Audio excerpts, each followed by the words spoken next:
Hi guys, magandang umaga sa inyo lahat. Okay guys, ang ating pag-uusapan ngayon ay napakalaga kaya interesado po na dapat kayong makinig.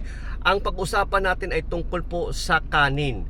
Kanin na lamig, kanin na mainit, kanin na sobra sa tubig. Now, ipapaliwanag ko yan sa inyo ngayon guys kung ano po ang magiging epekto nito sa ating katawan.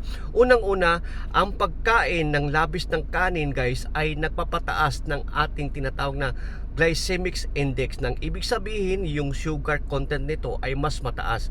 At ang pagkain ng kanin na mainit ay mas mabilis matunaw ito sa ating katawan.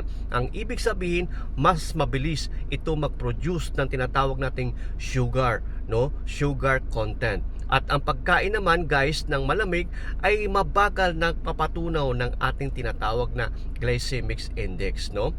At ang pagkain naman guys ng lugaw ay mas delikado dahil mas mataas po ito sa tinatawag nating glycemic index. At kapag sobra na po yung ating kinakain na kanin sa ating katawan ay nahihirapan na guys yung tinatawag nating hormone na insulin hormone na siyang kumukontrol ng tinatawag nating sugar content doon sa ating mga kinakain. Tandaan guys na ang pagkain ng rice ay mataas po ito ng percentage na tinatawag nating 70 to 80%. Samantalang ang pagkain ng tinapay ay parehas lang po ang kanyang tinatawag nating percentage, 70 to 80% po, no? At ang pagkain naman ng gulay ay nasa 10 to 30% lamang na tinatawag nating glycemic index. So, mas mainam na kumain ng mas maraming gulay dahil ito ay mababa lamang sa tinatawag nating sugar. So, mayroon na tayong conversion ngayon, no?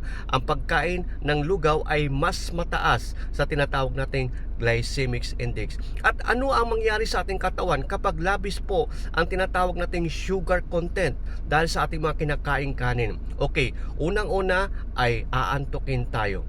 Pangalawa, sasakit po ang ating ulo dahil sa pagtaas na tinatawag nating sugar level nito dahil sa kinakain nating rice. At pangatlo guys, aantukin tayo. At ang pang-apat, kahit tayo ay busog na, uutusan pa rin tayo ng ating utak na kumain dahil gawa nga po doon sa ginagawa nating glycemic index na pagtaas ng sugar.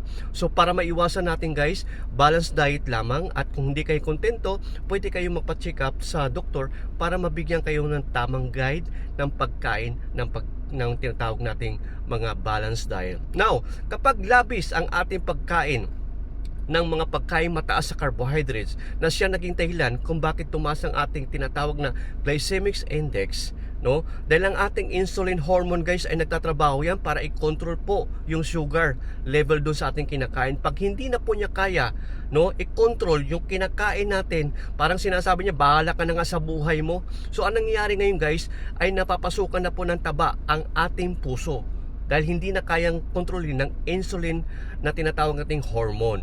At ang nangyari ay nagkakaroon na tayo ng bilbil, nagkakaroon na tayo ng taba sa ibang part ng ating katawan, sa ating hita, dahil sa labis ng ating mga kinakain. Okay? Sana nakatulong po sa inyo at nagkaroon kayo ng idea ng pagkakaiba ng lamig na kanin at mainit na kanin at lugaw na kanin. This is Mr. Lopez. Mabuhay!